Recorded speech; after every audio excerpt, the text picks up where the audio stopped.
নমস্কার। উচ্চ মাধ্যমিক 2025 হাতে গোনা কয়েকটা দিন। এই সময়ের মধ্যে আমাদের শেষ মুহূর্তের পরীক্ষা প্রস্তুতি নিয়ে আজকে আমরা স্টুডিওতে হাজির হয়েছি। আমার সঙ্গে রয়েছেন মোহাম্মদ মোকাররমুজ্জামান মোল্লা মহাশয়। আর বুঝতেই পারছো আমাদের স্নেহের ছাত্রছাত্রীরা, আজকের বিষয় হচ্ছে উচ্চ মাধ্যমিকের ফিজিক্স। স্যারের চাকুরি জীবন মোটামুটি 25 বছর অতিক্রান্ত, আর দীর্ঘদিন ধরে উচ্চ মাধ্যমিকের পরীক্ষক হিসেবে উনি সুনামের সঙ্গে কাজ করছেন। সেই দীর্ঘ অভিজ্ঞতাকে পাথেয় করে সঞ্চয় করে আমরা এগিয়ে যাব টুকটুক করে। যদি ছাত্রছাত্রীদের কোনো কিছু জিজ্ঞাসা থাকে তাহলে আমাদের কমেন্ট বক্সে তোমরা অবশ্যই প্রশ্ন রেখো, আমরা যথাসম্ভব স্যারদের কাছ থেকে তার উত্তর নিয়ে তোমাদের জানিয়ে দেব। একেবারে সরাসরি বিষয়ে প্রবেশ করতে বলবো। স্যার প্রথমে আমাদের স্নেহের ছাত্রছাত্রীদের উদ্দেশ্যে কয়েকটা কথা বলবেন, তারপর আমরা সরাসরি বিষয়ে প্রবেশ করব। স্যার নমস্কার। স্নেহের ছাত্রছাত্রীরা, তোমাদের উচ্চ মাধ্যমিক 25 এসেই গেছে এবং তোমরাই হচ্ছে সেমিস্টার ছাড়া শেষ ব্যাচ। তোমরা পরীক্ষা দিতে যাবে, তার আগে তোমাদের প্রস্তুতি নিশ্চিতভাবে তুঙ্গে। আমরা আজকে এখানে তোমাদের প্রস্তুতিকেই আরেকটুখানি এগিয়ে দেওয়ার জন্য কয়েকটা বিষয় নিয়ে একটু আলোচনা করব। বিশেষ করে ফিজিক্সের ক্ষেত্রে যে প্রত্যেকটা ইউনিট থেকে কীরকম প্রশ্ন আসে বা কোন কোন বিষয়গুলো পড়ে গেছে, কোনগুলো এবারে গুরুত্বপূর্ণ, সেসব নিয়ে আমরা বিশেষভাবে এখন আলোচনা করব। তোমরা পরীক্ষা দিতে যাওয়ার আগেই কদিন যা আছে তার মধ্যে এই ব্যাপারগুলো একটু দেখে যাবে তোমাদের বই থেকে, এবং তোমরা যে প্রস্তুতি নিচ্ছ বিভিন্ন টেস্ট পেপার বা বিভিন্ন জায়গা থেকে, সেসবগুলো নিশ্চিতভাবে চালিয়ে যাবে এবং আশা করি তোমাদের পরীক্ষা খুবই সুন্দর এবং তোমরা যে যেমনভাবে প্রস্তুতি নিচ্ছ সেভাবেই তোমরা সাফল্য লাভ করবে। এখন আমি প্রতিটি ইউনিটের নিয়ে আলোচনা করব। প্রথম যে ইউনিটটা আছে সেটা হচ্ছে স্ট্যাটিক্যাল ইলেকট্রিসিটি। তোমরা যে টেস্ট পরীক্ষা দিয়েছো সেই পরীক্ষাতেই দেখেছো এবং প্রত্যেকটি বইয়ের প্রথমেই নাম্বার বিভাজন দেওয়া আছে। তাও আমি তোমাদের ইউনিট অনুযায়ী বলে দিচ্ছি যে এই যে স্ট্যাটিক্যাল ইলেকট্রিসিটি, এই চ্যাপ্টার থেকে বা এই ইউনিট থেকে তোমাদের এমসিকিউ 2টো আসবে আর 2টো 3 নম্বরের প্রশ্ন আসবে।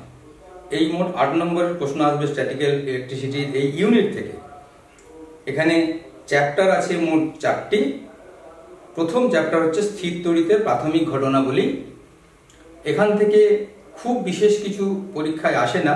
মূলত ইলেকট্রিসিটির প্রথম যে ধাপগুলো, যেটা তোমরা বিভিন্ন ক্লাসে ছোট ক্লাস থেকে নিচের ক্লাস থেকে পড়ে এসছো, সেগুলোই থাকে। এখানে দু একটা জিনিস তোমরা শুধু জেনে যেও। একটা হচ্ছে পরিবাহের পৃষ্ঠের আধানের তলমাত্রিক ঘনত্ব এবং সেখানে আধান বন্টন কিভাবে হয়, অর্থাৎ সূচিমুখ ক্রিয়া, এটা তোমরা কিন্তু করে যাবে। এবং এখানে তড়িৎ ব্যাপ্তা আছে। আর একটু তোমরা চোখ বুলিয়ে যেও, সেখানে হচ্ছে বজ্র নিবারক এর কার্যপ্রণালী কিভাবে কাজ করে এবং বজ্রপাতের সময় নিরাপদ স্থান কি হবে। এই কয়েকটা জিনিস যদি তোমরা প্রথম চ্যাপ্টার থেকে জেনে যাও, আশা করি এর বাইরে আর কিছু সেরকম আসে না। পরের চ্যাপ্টারে চলে যাব, সেটা হচ্ছে তড়িৎ ক্ষেত্র। এখানে এমসিকিউ আসবে একটি আর 2টো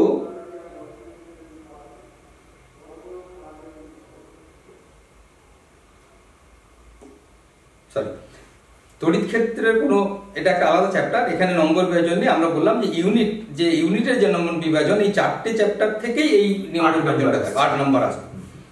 তাহলে এই পরের চ্যাপ্টার হচ্ছে তড়িৎ ক্ষেত্র।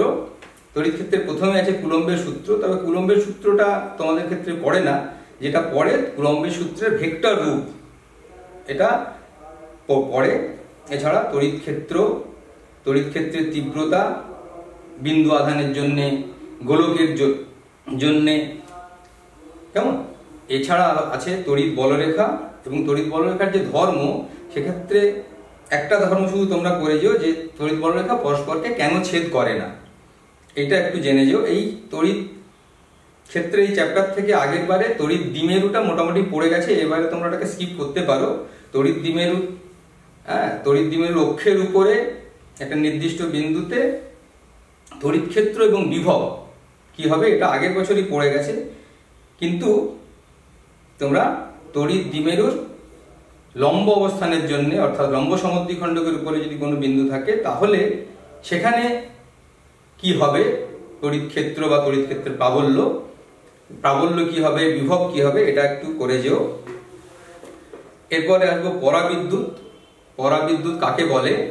পরাবিদ্যুতের যে মেরুবর্তিতা, অর্থাৎ কোনো পরাবিদ্যুৎকে যদি আমরা তড়িৎ ক্ষেত্রের মধ্যে রাখি তাহলে তার আচরণ কি হবে এটা করে যেও। তারপরে এবারে ইম্পর্টেন্ট হচ্ছে গাউসের উপপাদ্য। গাউসের উপপাদ্য কি? গাউসের উপপাদ্য স্টেটমেন্ট এবং এর প্রয়োগের ক্ষেত্রে তোমরা নিশ্চয়ই করবে যে অসীম ঋজু তারের জন্য যে ডিস্ট্রিবিউশন থাকে তার জন্যে তড়িৎ ক্ষেত্র কি হবে, বা একটা গোলীয় খোলো এর জন্য তার ভেতরে বাইরে তড়িৎ ক্ষেত্র কি হবে, প্রাবল্য কি হবে, এগুলো কিন্তু জেনে যেতে হবে, এগুলো তোমাদের করে যেতে হবে। এছাড়াও আহিত সমতল পাত। আহিত সমতল পাতের ক্ষেত্রে দুটো বিষয় আছে। একটা হচ্ছে যদি পাতটা কুপরিবাহী হয় তাহলে কি হবে, অর্থাৎ অন্তরক যদি হয় তাহলে তার একটা এক্সপ্রেশন হবে, আর যদি সুপরিবাহী হয় এই পাতটা তাহলে এর জন্যে এর খুব নিকটবর্তী কোনো অঞ্চলে তড়িৎ ক্ষেত্র কি হবে এটা এবারে তোমরা দেখে যাবে। এছাড়া গাউসের উপপাদ্যের আরেকটি প্রবলেম মাঝে মাঝে পড়তে পারে, যেটা হচ্ছে ধরো ঘন। যদি একটা ঘনকের মধ্যে কোনো আধান থাকে তাহলে তার জন্যে এই ঘনকের প্রত্যেকটা তলের মধ্যে দিয়ে তড়িৎ ফ্লাক্স কত হবে, বা এইটারই একটা এক্সটেন্ডেড পার্ট হচ্ছে যদি একটা কোনো কৌণিক বিন্দুতে আধান থাকে তাহলে তার জন্যে বলে দেওয়া হলো প্রত্যেকটা তল থেকে কত কত তড়িৎ ফ্লাক্স নির্গত হবে। এটা একটা প্রবলেমের মতো, এটাও তোমরা কিন্তু করে যেও, এটা এবারে ইম্পর্টেন্ট আছে। এছাড়া সুষম আহিত গোলক, এর জন্যে এর ভেতরে বাইরে এবং এর উপরে তড়িৎ ক্ষেত্র কি হবে এবং বিভব কি হবে সেটা করবে। এর এক্সপ্রেশন যেমন করবে সঙ্গে সঙ্গে কিন্তু এর লেখচিত্র, অর্থাৎ কেন্দ্র থেকে দূরত্বের সঙ্গে তড়িৎ প্রাবল্য কিভাবে পরিবর্তিত হয় এর লেখচিত্রটাও কিন্তু করে যাবে। পরের চ্যাপ্টার হচ্ছে তড়িৎ বিভব। এই তড়িৎ বিভবের ক্ষেত্রে তোমাদের বিন্দু আধানের জন্য কোনো একটি অপর একটি বিন্দুতে বিভব কত হবে সেটা। এছাড়া দ্বিমেরুকে যদি কোনো তড়িৎ ক্ষেত্রের মধ্যে রাখা যায় তাহলে তাকে একটা থিটা কোণে যদি অবস্থান করাতে হয় তাহলে তার কৃতকার্য কত হবে, এবং তড়িৎ ক্ষেত্রে আহিত কোনো বস্তুর স্থিতিশক্তির এক্সপ্রেশন এটা তোমরা করবে। এছাড়া কোনো তড়িৎ ক্ষেত্রে যদি আধান গতিশীল হয় তাহলে তার গতিশক্তি, তার যে রাশিমালা সেটাও করে যাবে। এছাড়া আরেকটা বিষয় এইখান থেকে করতে হবে তোমাদের, সেটা হচ্ছে সমবিভব তল কি এবং সমবিভব তলে বলরেখাগুলি কেন লম্বভাবে অতিক্রম করে, এটাও এখান থেকে করে যাবে। তারপরের এই ইউনিট 1 অর্থাৎ স্ট্যাটিক্যাল ইলেকট্রিসিটির লাস্ট চ্যাপ্টার হচ্ছে ধারক ও ধারকত্ব।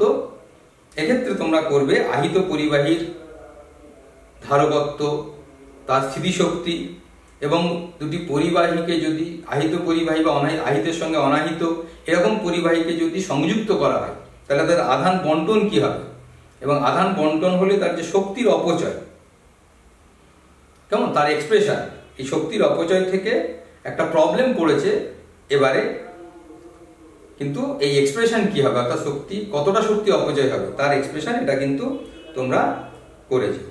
এছাড়া ধরো একটা সমান্তরাল পাতধারক, সেই পাতধারকের ধারকত্ব, তার এক্সপ্রেশন নির্ণয়, এবং এর মধ্যে যদি আমরা বায়ু রাখি তাহলে তার ধারকত্ব কত হবে, আর এর মধ্যে যদি কোনো পরাবৈদ্যুতিক রাখি তাহলে তার জন্য সেই যে ধারকত্বের পরিবর্তন এটাও কিন্তু করে যেতে হবে।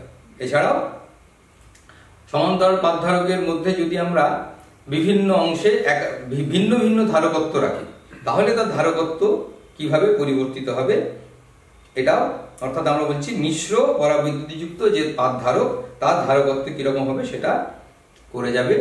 আর একটা বিষয়, সেটা হচ্ছে তড়িৎ ক্ষেত্রের মধ্যে এই যে ধারকের মধ্যে শক্তি ঘনত্ব, এটা কি হবে বা শক্তি কতটা সঞ্চিত হবে, এটাও কিন্তু করে যাবে। আর সাধারণভাবে একটা ধারকের যে সমবায়, সেই সমবায়টা এবারে তোমাদের ক্ষেত্রে খুব গুরুত্বপূর্ণ নয়, কেমন? এটাও পড়ে গেছে পরীক্ষায় আগের বারে, যে তুল্য ধারক কত হবে ধারকের ক্ষেত্রে, সেটা পরীক্ষায় পড়ে গেছে। তবে এইগুলো পড়ে গেলে, যেমন থিওরি পড়ে গেছে, এখান থেকে কিন্তু প্রবলেম পড়তেই পারে। কাজেই একটা থিওরি পড়ে গেছে বলে সেটাকে একবারে অ্যালুট করে যাওয়া, একবারে না দেখে যাওয়া কিন্তু খুব বুদ্ধিমানের কাজ হবে না। কারণ ধরো যেখানে পড়ে গেছে প্রবলেম, সেখানে তাৎক্ষণিক থিওরি আসতে পারে, বা যেখানে থিওরি পড়ে গেছে সেখান থেকেই বা তার কাছাকাছি থেকেই প্রবলেম এসে যেতে পারে। কাজেই এই গেল মোটামুটি ইউনিট 1 অর্থাৎ স্ট্যাটিক ইলেকট্রিসিটির যে 8 নম্বর। এই কিছু মোটামুটি করলেই তোমরা 8 নম্বরের উত্তর আশা করি করতে পারবে। বেশ, তাহলে ইউনিট 2 তে এবার ইউনিট 2 আছে কারেন্ট ইলেকট্রিসিটি।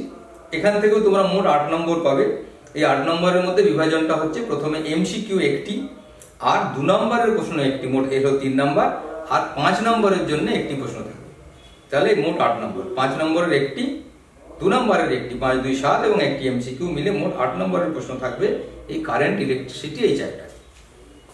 কারেন্ট ইলেকট্রিসিটি যে চ্যাপ্টার, এখানে মূলত 4টি তোমাদের অধ্যায় আছে। সেই 4টি অধ্যায়ের মধ্যে প্রথম হচ্ছে তড়িৎ প্রবাহ এবং ওহমের সূত্র।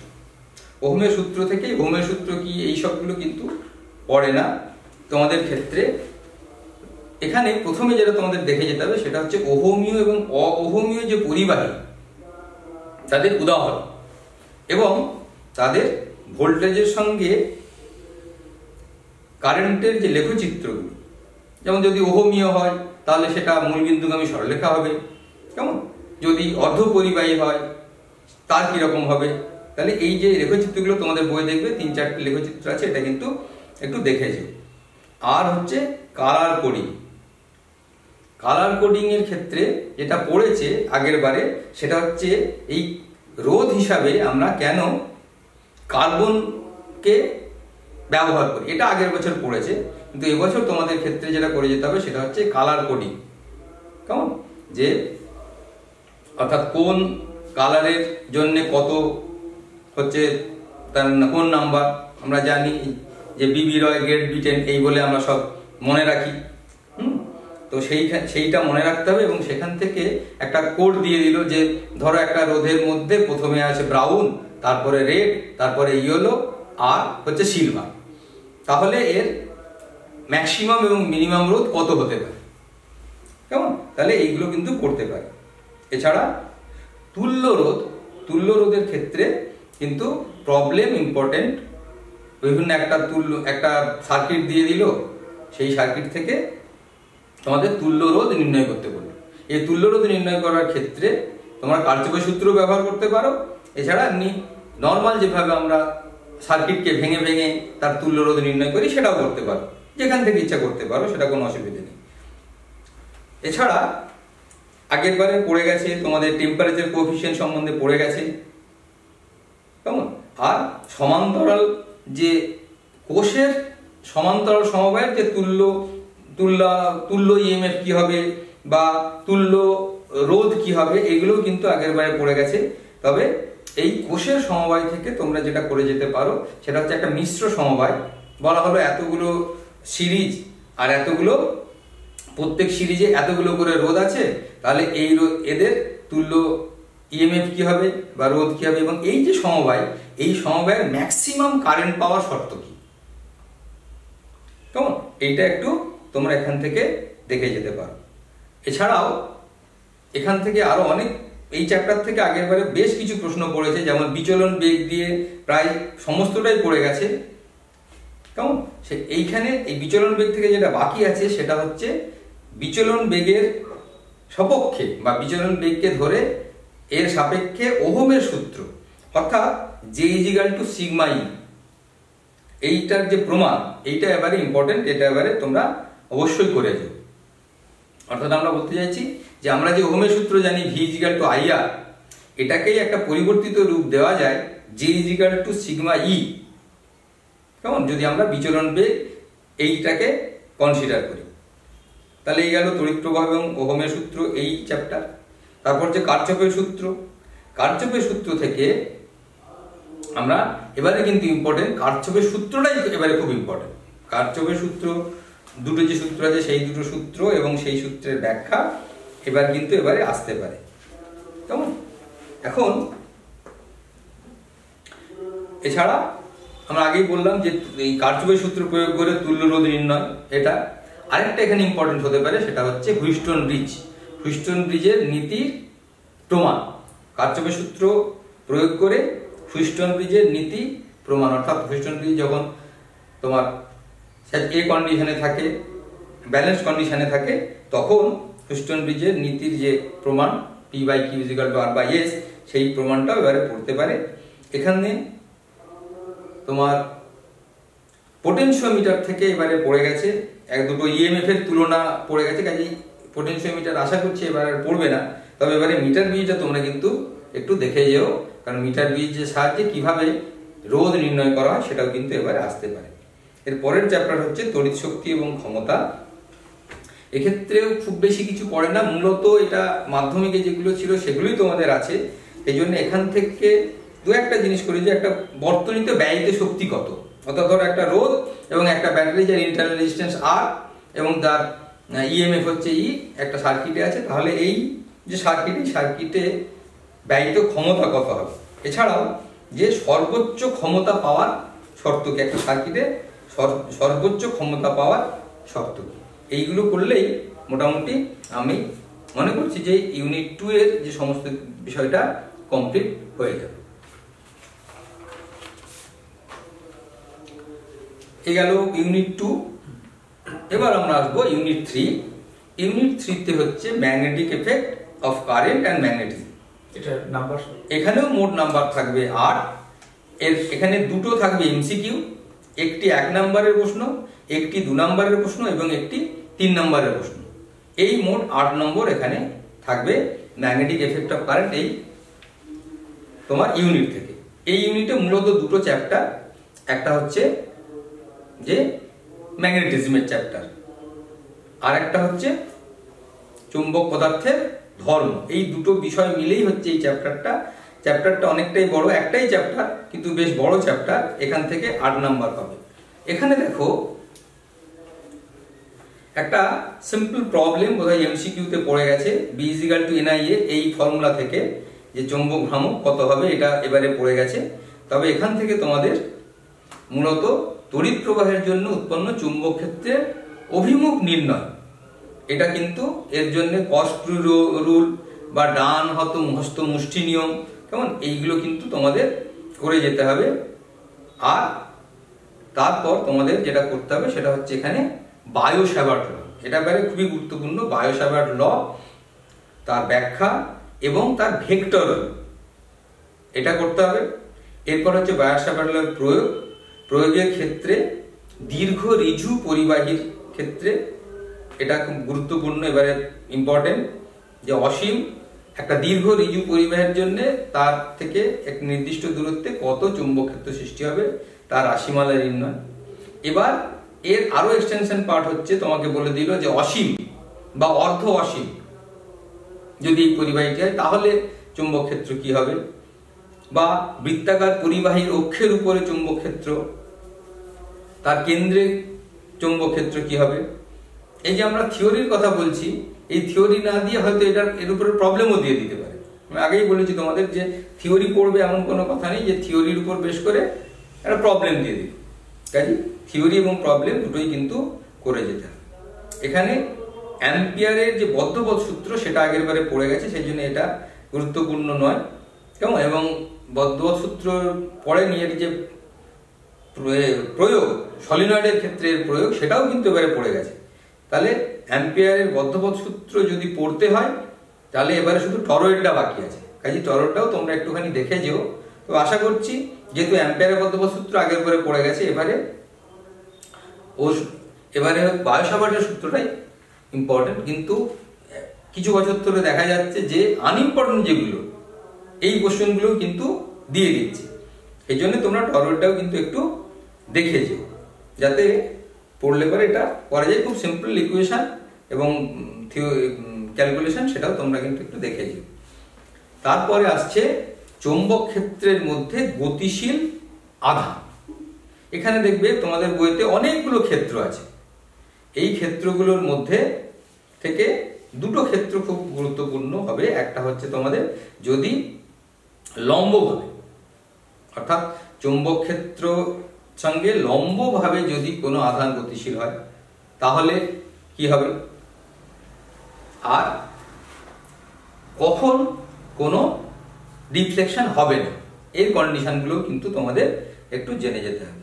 আর এখান থেকেই তোমাদের আসবে সাইক্লোট্রন, সাইক্লোট্রন কম্পাঙ্ক, এবং সাইক্লোট্রনের মাধ্যমে আমরা কোন কোন আধানের বা কোন কি জাতীয় কণার শক্তি বৃদ্ধি করতে পারি সেটা কিন্তু তোমাদের জেনে যেতে হবে।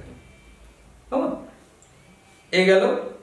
নেক্সট হচ্ছে সুষম তড়িৎ ক্ষেত্রের মধ্যে যদি আধান গতিশীল হয় তাহলে এটাও তোমাদের যেটা করতে হবে সেটা হচ্ছে, এখানেও কয়েকটি ক্ষেত্র আছে, তার মধ্যে দুটো ক্ষেত্রই করবে।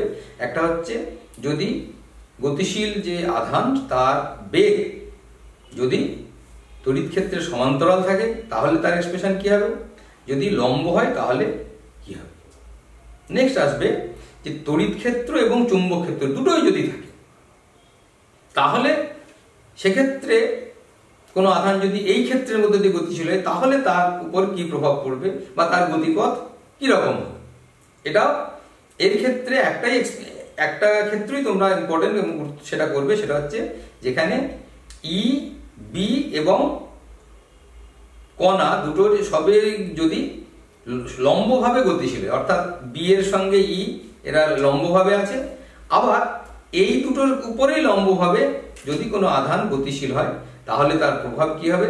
এবং এক্ষেত্রে একটা গুরুত্বপূর্ণ জিনিস, একটা হচ্ছে বেগের ফিল্টার, এবং এই বেগ ফিল্টারের জন্য অর্থাৎ নো ডিফ্লেকশনের জন্য, অর্থাৎ গতিশীল যে আধান সেই আধানটা যদি কোনো ডিফ্লেকশন না করতে চায় তাহলে ই আর বি এর সঙ্গে সম্পর্ক তোমরা জানো, সি ইজ ইকুয়াল টু যদি, অর্থাৎ সি মানে বেগ, কণার বেগ যদি ই বাই বি অর্থাৎ তড়িৎ ক্ষেত্র বাই চৌম্বক ক্ষেত্রের অনুপাতের সঙ্গে সমান হয় তাহলে আধানের কোনো ডিফ্লেকশন হবে না। এবং এই ফর্মুলা দিয়ে আমরা কি করি, বেগ ফিল্টার করি। অর্থাৎ যে কণাগুলো, অনেকগুলো কণা যদি আমরা এই রকম তড়িৎ এবং চৌম্বক ক্ষেত্রের মধ্যে দিয়ে পাঠাই তাহলে কি হবে না, শুধুমাত্র যাদের বেগ ই বাই বি এর সঙ্গে সমান তারাই একটা নির্দিষ্ট দিকে গতিশীল হবে, অর্থাৎ কোনো ডিফ্লেকশন ছাড়াই গতিশীল হবে। আর অন্য কণা যাদের বেগ এই বেগের থেকে আলাদা তারা বিভিন্ন দিকে ডিফ্লেকশন হয়ে যাবে। তাহলে আমরা একটা নির্দিষ্ট দিকে, অর্থাৎ যে দিকে আমরা প্রাথমিকভাবে কণাগুলো গতিশীল ছিল সেই দিক থেকে সেই অভিমুখে যে কণাগুলো পাবো তাদের বেগ হবে ই বাই বি এর সঙ্গে সমান। একে আমরা বলি বেগ ফিল্টার। তাহলে এই বেগের যে ফিল্টার এটাকেও আমাদের একটু করে যেতে হবে। এছাড়া হচ্ছে প্রবাহ কুণ্ডলীর উপর টক। এটা আমরা জানি যে একটা প্রবাহ অর্থাৎ একটা কুণ্ডলীর মধ্যে যদি তড়িৎ প্রবাহিত হয় তাহলে এটা একটা চুম্বকের মতো আচরণ করে, এবং সেই চুম্বকের যে চুম্বক ভ্রামক সেইটা আগের বারে পড়ে গেছে। চুম্বক ভ্রামক বলেছিলাম যে বি ইকুয়াল টু এনআইএ, এই চুম্বক ভ্রামকের এক্সপ্রেশন পড়ে গেছে। কিন্তু এই চুম্বক ভ্রামক, তাহলে যদি কোনো চুম্বক ক্ষেত্রের মধ্যে এই রকম একটা কুণ্ডলী থাকে যার মধ্যে তড়িৎ প্রবাহিত হচ্ছে তাহলে তার উপরে যে টর্ক অর্থাৎ এনআই এ ক্রস বি, এই ফর্মুলাটা কিভাবে ডিডিউস হয় সেটাও কিন্তু তোমরা করে যাবে। এরপর থাকছে দুটো সমান্তরাল প্রবাহ, দুটো তার সমান্তরাল তড়িৎ প্রবাহিত হচ্ছে। তাহলে তারা আমরা জানি যে যদি একই দিকে তড়িৎ প্রবাহিত হয় তাহলে পরস্পরকে আকর্ষণ করবে, আর যদি বিপরীত দিকে তড়িৎ প্রবাহিত হয় তাহলে তারা বিকর্ষণ করবে। এবং এই যে এর রাশিমালা, একক দৈর্ঘ্যের উপর যে রাশিমালা is equal to μ0/4 pi 2 pi I1 I2 by R, এই এক্সপ্রেশনটাও কিভাবে আসছে সেটাও কিন্তু এবারে খুব গুরুত্বপূর্ণ। আর এই চ্যাপ্টারে আছে সেটা হচ্ছে চলকুণ্ডলী গ্যালভানোমিটার। চলকুণ্ডলী গ্যালভানোমিটার যে মূল তত্ত্ব, অর্থাৎ যে এক্সপ্রেশনের সাহায্যে আমরা তড়িৎ নির্ণয় করি, অর্থাৎ C/BNA থিটা বা C/2BNA/D/D, এই যে ফর্মুলা, এই ফর্মুলায় কিন্তু তোমাদের কিভাবে আসছে সেটা নির্ণয় করতে হবে। এখান থেকে কিন্তু প্রবলেমও পড়তে পারে, কেমন? আর এই জলকুণ্ডলী গ্যালভানোমিটারের সুবেদিতা শর্ত, কখন সুবেদিতা হবে। আর যেহেতু গ্যালভানোমিটার আমরা পড়ছি, তাহলে এখানে গ্যালভানোমিটার টু অ্যামমিটার বা গ্যালভানোমিটার টু ভোল্টমিটার কিভাবে ট্রান্সফার করা যায়, এবং এখান থেকে অনেক সময়ই প্রবলেম পড়ে যে একটা গ্যালভানোমিটার 0.1 অ্যাম্পিয়ার তড়িৎ ম্যাক্সিমাম মেজার করতে পারে, কিন্তু আমরা এটাকে একটা 10 অ্যাম্পিয়ার তড়িৎ প্রবাহ মাপার জন্য একটা অ্যামমিটারে রূপান্তরিত করব। তাহলে কিভাবে করতে পারি, তার রেজিস্ট্যান্সগুলো কি হবে, এইগুলো কিন্তু, এই প্রবলেমগুলো কিন্তু এখানে পড়ে, কাজে এইগুলো তোমরা দেখে যাবে। নেক্সট হচ্ছে চুম্বক ধর্ম।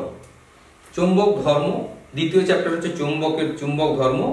এই চুম্বক পদার্থের যে ধর্ম, সেক্ষেত্রে দেখো চুম্বকের মেরু শক্তি আর তড়িৎ চুম্বক বানাতে গেলে কেন আমরা কাঁচা লোহাকে ব্যবহার করি, অর্থাৎ আমরা বলতে পারি যে পদার্থের যে চুম্বক ধর্ম তার একটা অংশ এখানে পড়ে গেছে, কেমন? কাজেই আর যে চুম্বক ধর্মগুলো আছে, কেমন, সেইগুলো কিন্তু তোমরা একটু দেখে যাবে। এছাড়াও ঘূর্ণায়মান আহিত কণার চুম্বক ভ্রামক, যেমন Q/2mL, এই যে এক্সপ্রেশন, অর্থাৎ একটা বৃত্তাকার পথে কোনো আধান ঘুরছে, কেমন? তাহলে এটা আমরা কি বলি, যেহেতু এটা আধান ঘুরছে, কেমন, তাহলে ঘূর্ণায়মান আধান হচ্ছে চুম্বক ভ্রামকের মতো আচরণ করে এবং তার চুম্বক ভ্রামক কত হবে সেটা নির্ণয় করা। এবং এখান থেকে বোর ম্যাগনেটন, সেটা হচ্ছে কি না, একটা ইলেকট্রন যদি বৃত্তাকার পথে অর্থাৎ কক্ষপথে আবর্তন করে, তাহলে সেটাও একটা আধান আবর্তন করছে, তাহলে সেটাও একটা চুম্বকের মতো আচরণ করবে, আর তার চুম্বক ভ্রামক, সেটাকেই আমরা বলছি বোর ম্যাগনেটন, EH×2m। এই এক্সপ্রেশনটা, এটাও কিন্তু এবারে খুব গুরুত্বপূর্ণ। এছাড়া আমরা আগেই বলেছি যে বিভিন্ন চুম্বক ধর্মের তুলনা, ফেরোম্যাগনেটিক, ডায়াম্যাগনেটিক এবং প্যারাম্যাগনেটিক যে পদার্থ, এদের বিভিন্ন চুম্বক ধর্মের যে তুলনা, এটাও করে যাবে। এটা শর্ট কোশ্চেনে অবশ্যই দিয়ে দিতে পারে। এছাড়া ভূচুম্বকত্বের যে উপাদান, অর্থাৎ উল্লম্ব বা অনুভূমিক উপাদান, বিনতি কোণ, বিচ্যুতি কোণ, এগুলো কাকে বলে, এবং অনুভূমিক এই যে উপাদান, এদের মধ্যে সম্পর্ক, কেমন, অর্থাৎ এইগুলো কিন্তু তোমাদের এখান থেকে করে যেতে হবে। এইগুলোই করলেই মোটামুটি আমরা আশা করছি যে ইউনিট 3-এর যে 8 নম্বর সেটা তোমরা আনসার করে আসতে পারো। নেক্সট হচ্ছে ইউনিট 4, সেখানে হচ্ছে ইলেকট্রোম্যাগনেটিক ইন্ডাকশন এবং অল্টারনেটিং কারেন্ট। এখানেও 8 নাম্বার আছে। এই 8 নাম্বারের মধ্যে তোমরা 2টো MCQ পাবে আর একটা 1 নম্বরের প্রশ্ন, তাহলে এই গেল 3, আর একটি 5 নম্বরের প্রশ্ন থাকে, নিয়ে মোট 8 নম্বরের প্রশ্ন থাকবে ইলেকট্রোম্যাগনেটিক ইন্ডাকশন। ইলেকট্রোম্যাগনেটিক ইন্ডাকশনের প্রথম যে অংশ ইলেকট্রোম্যাগনেটিক ইন্ডাকশন, সেখান থেকে খুব বেশি কিন্তু আগের বারে পড়েনি। কাজে এবারে আমরা আশা করছি যে ইলেকট্রোম্যাগনেটিক ইন্ডাকশনের ক্ষেত্রে বা তড়িৎচুম্বকীয় আবেশের ক্ষেত্রে এই ফ্যারাডের সূত্র, লেনজের সূত্র এবং লেনজের সূত্র যে আসলেই শক্তির সংরক্ষণ সূত্র, এর মধ্যে রিলেশন করা, এছাড়াও গতির জন্য তড়িৎচালক বল, অর্থাৎ যদি কোনো আধান বা কোনো একটা রড যদি গতিশীল হয়, আমরা জানি পৃথিবী একটি বড় চুম্বক, তাহলে সব জায়গায় কি আছে, পৃথিবীর চুম্বকত্ব ছড়িয়ে আছে, তাহলে আমরা বলতে পারি চুম্বক ক্ষেত্রের মধ্যে দিয়ে যদি কোনো রড বা কোনো দণ্ড যদি গতিশীল হয়, তাহলে তার দুপ্রান্তে একটি তোমার চুম্বক আবেশ ঘটে, অর্থাৎ দুপ্রান্তে একটা বিভব পার্থক্যের সৃষ্টি হয়। যেমন বিমান, এই প্রশ্নটা মাঝে মাঝে আসে, বিমান যদি উড়ে যায় তাহলে তার ডানার দুপ্রান্তের বিভব পার্থক্য কত হবে। কাজে এই যে এক্সপ্রেশনগুলো, এগুলো কিন্তু করে যাবে। এছাড়াও এখানে একটা গুরুত্বপূর্ণ বিষয় হচ্ছে ঘূর্ণি প্রবাহ। ঘূর্ণি প্রবাহ কি, ঘূর্ণি প্রবাহ কম করার উপায় কি, এটা তোমাদের করে যেতে হবে। আর এছাড়া সাবেশাঙ্ক, আবেশকে সঞ্চিত শক্তি রাশিমালা, ½ Li², এইটার প্রমাণ তোমরা করে যাবে। এছাড়া পারস্পরিক আবেশাঙ্ক, এটা ধরো দুটো কুণ্ডলী আছে, সেই কুণ্ডলীর এক এক সেলফ ইন্ডাকটেন্স হচ্ছে L1 L2, তাহলে এদের মিউচুয়াল ইন্ডাকটেন্স কত হবে এটা একটু দেখে যেতে হবে। এছাড়া ধর একটা সলিনয়েড আছে যার হচ্ছে N টার্ন, কেমন, A হচ্ছে তার ক্ষেত্রফল, L হচ্ছে দৈর্ঘ্য, তাহলে এর সাবেশাঙ্ক কত হবে, mu n square A by L, এই যে এক্সপ্রেশন, এটাও কিন্তু গুরুত্বপূর্ণ এবারে পড়তে হবে। আরেকটি জিনিস শুধু এখানে পড়বে, সেটা হচ্ছে শক্তি ঘনত্ব, শক্তি ঘনত্বের expression half B square by mu zero. এইটা করলেই মোটামুটি তোমার প্রথম চ্যাপ্টারটা হয়ে যাবে। দ্বিতীয় চ্যাপ্টারে হচ্ছে এসি। এসির ক্ষেত্রে মূলত যেটা পড়েছে সেটা হচ্ছে ট্রান্সফরমার থেকে একটা প্রবলেম পড়েছে, আর এক পড়েছে জেনারেটর সংক্রান্ত, জেনারেটরের রাশিমালা, অর্থাৎ একটা এসি জেনারেটর তার রাশিমালা কি হবে সেই এক্সপ্রেশন কিন্তু এবারে পড়ে গেছে। কাজে এবারে আমি আশা করছি যে এবারে একটা এসি সার্কিট থেকে প্রবলেম বা থিওরি যেটাই থাকতে পারে, দুটোই অ্যাকচুয়ালি একই, সবই প্রবলেম, তাহলে এগুলো থাকতে পারে। অর্থাৎ তোমাদের এসি সার্কিটের মধ্যে যে আর সার্কিট, এল সার্কিট, সি সার্কিট বা এল আর সার্কিট, হ্যাঁ, সিআর সার্কিট বা এলসিআর সার্কিট, এই সমস্ত সার্কিটের ক্ষেত্রে, এই সার্কিটের ক্ষেত্রে তোমরা কি করবে, প্রথমত যেটা করবে যে ভি আর আই এর মধ্যে সম্পর্ক, ভি আর আই এর মধ্যে যে তোমার এর পার্থক্য,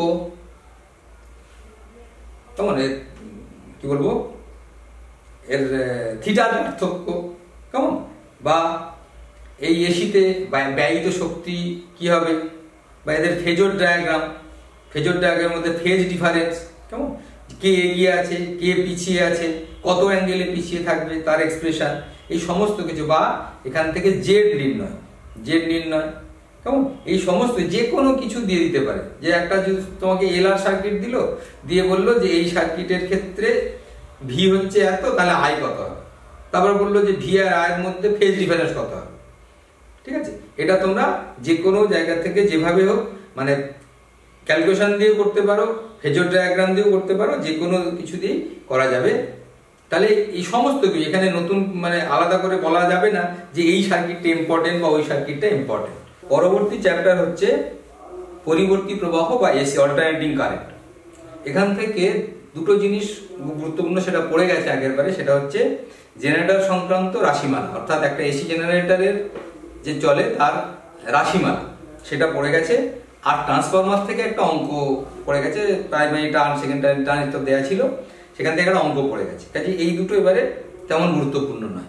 এবারে গুরুত্বপূর্ণ যেটা সেটা হচ্ছে পুরোপুরি এসি থেকে, এসির ধরো গড় মান, কেমন, এর আরএমএস মান নির্ণয়, অর্থাৎ এটা আমরা জানি আরএমএস মান হচ্ছে I0/√2। তো কিভাবে I0/√2 এলো, এর এই হিসাবগুলো কিন্তু এবারে একটু দেখে যাবে।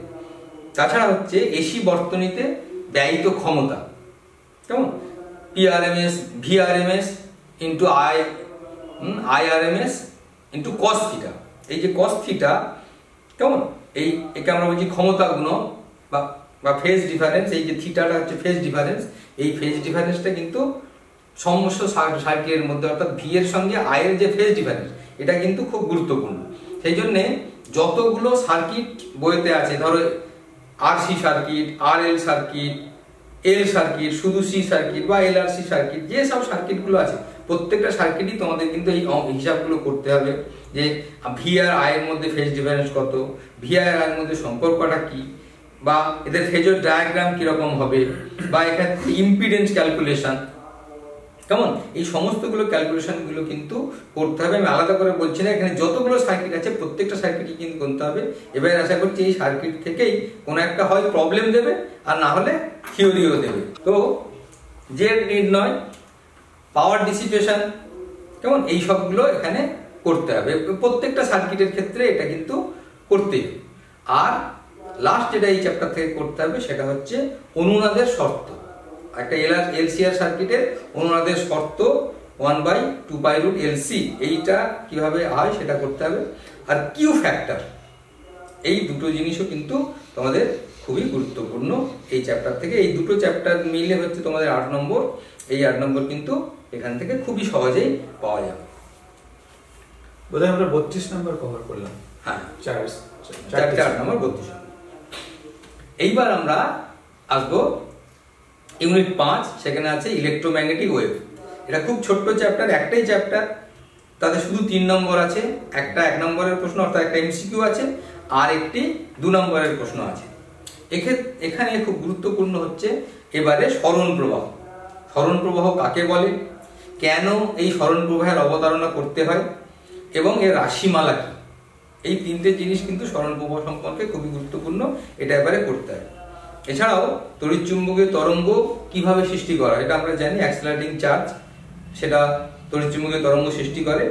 আর ইএম যে স্পেকট্রাম অর্থাৎ ইলেকট্রোম্যাগনেটিক ওয়েভের যে স্পেকট্রাম, সেই স্পেকট্রামের গুলো তোমাদের বই থেকে একটা ছক করে দেওয়া আছে, এই ছকটা কিন্তু তোমরা একটু করে যাবে, অর্থাৎ কোন ওয়েভলেন্থ, কোন তার নাম কি এবং সেটা উৎস কি আর কোথায় ব্যবহার করা হয়, এটা কিন্তু পড়ে যাবে। যেমন এবারে পড়েছে ইনফ্রারেড সম্পর্কে পড়েছে যে এটা কি থেকে উৎপন্ন হয় আর একে তাপ প্রবাহ কেন বলে, কেমন? কাজে এরকম অন্যান্য যে স্পেকট্রাম গুলো আছে সেগুলোর কি নাম এবং কোত্থেকে উৎপন্ন হয় এবং কি কাজে লাগে, এটা হচ্ছে গুরুত্বপূর্ণ। এই গেল। আর একটা পার্ট হচ্ছে মোটামুটি একটু ম্যাথমেটিক্যাল পার্ট, সেটা হচ্ছে যে ই আর বি এর এক্সপ্রেশন, কেমন? তড়িৎচুম্বকীয় তরঙ্গের ক্ষেত্রে ই আর বি এর এক্সপ্রেশন, ই এর বি এর সম্পর্ক অর্থাৎ ই বাই বি সমান সি, কেমন? এবং সি এর সঙ্গে সি ইজ ইকুয়াল টু 1/μ0 এগুলো শুধু জেনে রাখা, এগুলো কোনো ডিডাকশন নেই, শুধু এগুলো জেনে রাখা। এখান থেকে 1 নম্বরের প্রশ্ন বা একটা 2 নম্বরের প্রশ্ন এখান থেকে পড়ে। আর শক্তি বন্টন, ই আর বি এর মধ্যে শক্তি বন্টন এবারে পড়ে গেছে, তাই শক্তি বন্টন এবারে আর করার দরকার নেই, কেমন? আর একটা জিনিস যেটা হচ্ছে খুব গুরুত্বপূর্ণ, সেটা হচ্ছে তোমাদের 1 নম্বরের প্রশ্নতে দিয়ে দেয়, সেটা হচ্ছে যে direction of E B and C. তোমাকে বলে দিল যে এক্স বরাবর হচ্ছে কোন তড়িৎচুম্বকীয় তরঙ্গ গতিশীল আর ওয়াই বরাবর, তাহলে ওয়াই আর জেড বরাবর অর্থাৎ বি আর ই, তার এ কি হবে, ই আর বি এর ডিরেকশন কি হবে, কেমন? তাহলে এইভাবে এইটা তোমরা মানে দেখে যাবে। এছাড়াও হচ্ছে ইন্টেন্সিটি অফ রেডিয়েশন আর রেডিয়েশন প্রেশার, এই দুটোর শুধু এক্সপ্রেশন গুলো জেনে যাও। যদি কোনো একটা প্রবলেম দিয়ে দেয় 2 নম্বরে, তাহলে তোমরা যাতে করতে পারো, জাস্ট এগুলোর ক্যালকুলেশন তোমাদের করার দরকার নেই। ইন্টেন্সিটি অফ রেডিয়েশন অ্যান্ড হচ্ছে তোমার রেডিয়েশন প্রেশার, এইগুলো দুটোর শুধু এক্সপ্রেশনটা জেনে যাও, কেমন? এই এক্সপ্রেশন দিয়েই প্রবলেম পড়ে, আর এটা সাধারণভাবে তোমাদের রিডিউস করতে দেয়। এই কয়েকটা জিনিস করলেই 3 নম্বর পাওয়া যাবে। এটা খুব ছোট্ট চ্যাপ্টার। পরের যে ইউনিট সেটা হচ্ছে অপটিক্স, একটা বিশাল ইউনিট, এতে নাম্বার অনেক বেশি থাকে, পুরো 14 নম্বর থাকে অপটিক্সের। এবং তোমরা জানো অপটিক্সের হচ্ছে অ্যাকচুয়ালি দুটো পার্ট, একটা ফিজিক্যাল অপটিক্স, একটা জিওমেট্রিক্যাল অপটিক্স। এখানে কিন্তু তারও কোনো আলাদা ভাগ নেই, জিওমেট্রিক্যাল অপটিক্স থেকে এত নম্বর পড়বে বা তোমার ফিজিক্যাল অপটিক্স থেকে এত নম্বর পড়বে, এটার কোনো ভাগ নেই। আগের বছর অর্থাৎ 24 সালে মূলত পড়েছে কিন্তু ফিজিক্যাল অপটিক্স থেকে, অর্থাৎ ওয়েভ অপটিক্স থেকে, যেখানে আমরা আলোকে ওয়েভ হিসাবে ধরছি এবং সেখান থেকে মূলত ম্যাক্সিমাম পড়ে গেছে। এই জন্য এবারে গুরুত্বপূর্ণ আমার যেটা ধারণা সেটা হচ্ছে জিওমেট্রিক্যাল অপটিক্স থেকে এবারে গুরুত্বপূর্ণ বেশি নাম্বার পড়তে পারে। তো অপটিক্সের ভাগটা হচ্ছে, অপটিক্সের ভাগ মানে আমরা আগেও বললাম যে দুটো অপটিক্স মিলে, কিন্তু এই ভাগটা এখানে আলাদা কোনো ফিজিক্যাল অপটিক্স বা ওয়েভ অপটিক্সের এবং জিওমেট্রিক্যাল অপটিক্সের কোনো আলাদা ভাগ নেই। তাহলে অপটিক্সের থেকে থাকবে দুটো এমসিকিউ, একটা 1 নম্বরের প্রশ্ন, আচ্ছা দুটো হচ্ছে 3 নম্বরের প্রশ্ন, আর একটা 5 নম্বরের প্রশ্ন। এই হচ্ছে মোট 14 নম্বর। তাহলে দুটো এমসিকিউ, একটা 1 নম্বরের প্রশ্ন, এই হলো 3, দুটো 3 নম্বরের প্রশ্ন, 3 2 6 মানে 6 3 9, আর একটা 5 নম্বরের প্রশ্ন, মিলে 14 নম্বর থাকবে তোমার অপটিক্স থেকে। অপটিক্সের বেশ কতগুলো চ্যাপ্টার আছে, মূলত 5টা চ্যাপ্টার আছে, কেমন? এই 5টা চ্যাপ্টারের মধ্যে 5টা চ্যাপ্টার হচ্ছে ফিজিক্যাল অপটিক্সের, জিওমেট্রিক্যাল অপটিক্সের। এরপরে আমরা আসবো আবার ফিজিক্যাল অপটিক্স। তো জিওমেট্রিক্যাল অপটিক্সের পোর্শনে প্রথমে হচ্ছে রিফ্লেকশন অফ লাইট, অর্থাৎ আলোর প্রতিফলন, কেমন? এই আলোর প্রতিফলন থেকে প্রশ্ন একটাও আসেনি, কেমন? কিন্তু আমাদের আলোর প্রতিফলনে যেটা আছে সেটা হচ্ছে মূলত কার্ভ মিরর, অর্থাৎ উত্তল দর্পণ এবং অবতল দর্পণ। আমি একসঙ্গে এটা বলে দিই, উত্তল দর্পণ বা অবতল দর্পণ এবং উত্তল লেন্স বা অবতল লেন্স সবগুলোর ক্ষেত্রেই তোমরা এদের ইউ, ভি এবং এফ এর মধ্যে যে সম্পর্ক সেটা কিন্তু অনেক দিন পড়েনি। আমি আবার বলছি যে আনকমন কোশ্চেন দেওয়ার ট্রেন্ড চলছে, কেমন প্রত্যেক বছরই কিছু না কিছু প্রশ্ন আসছে যেটা হয়তো কোনোদিন পড়ে না। কাজেই হায়ার সেকেন্ডারির ক্ষেত্রে ইউ, ভি এবং এফ এর মধ্যে সম্পর্ক সেটা তোমার লেন্সের ক্ষেত্রেও এবং মিররের ক্ষেত্রেও এটা কিন্তু তোমরা করে যাও। এছাড়াও হচ্ছে তোমাদের রৈখিক বিবর্ধন, এর ফর্মুলা এবং তার সঙ্গে ইউ আর ভি এর সম্পর্ক এটা নির্ণয়, এবং এখান থেকে হচ্ছে একটা জিনিস এটা হচ্ছে অনুদৈর্ঘ্য বিবর্ধন। অর্থাৎ যদি আমরা অ্যাক্সিসের উপরে কোনো বস্তুকে শুইয়ে রাখি তাহলে তার যে বিবর্ধন হবে সেটা রৈখিক বিবর্ধন। অর্থাৎ একটা বস্তু তার তো দৈর্ঘ্য প্রস্থ থাকবে, কেমন? আমরা যদি উচ্চতা এবং প্রস্থ ধরি অর্থাৎ চওড়া এবং উচ্চতা, তাহলে উচ্চতার যে আমরা I/I0 বা I'/I অর্থাৎ image height by object height, এইটাকে আমরা কি বলি? রৈখিক বিবর্ধন। তাহলে এই রৈখিক বিবর্ধন যদি m হয় তাহলে এর যে চওড়া, যতটা চওড়া, কেমন, তাহলে তার এক্সপ্রেশন কি হবে?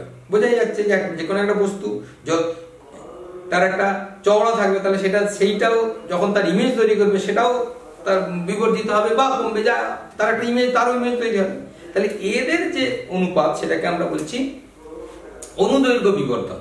এই অনুদৈর্ঘ্য বিবর্ধন হচ্ছে রৈখিক বিবর্ধনের বর্গ। এইটার প্রমাণ দেখবে তোমাদের বইয়ে আছে, এটা করে যাও। আমি আবার বলছি, যেহেতু আনকমন কোশ্চেন, এটা যেমন কোনো বছর পড়েনি, কেমন, কিন্তু আনকমন কোশ্চেনে যেহেতু ট্রেন্ড চলছে সেই জন্যে তোমরা এইটা একটু দেখে যেও। নেক্সট আমরা আসবো refraction of light. Refraction of লাইটের ক্ষেত্রে প্রথম হচ্ছে সমতলের রিফ্র্যাকশন, অর্থাৎ সমতলের প্রতিসরণ।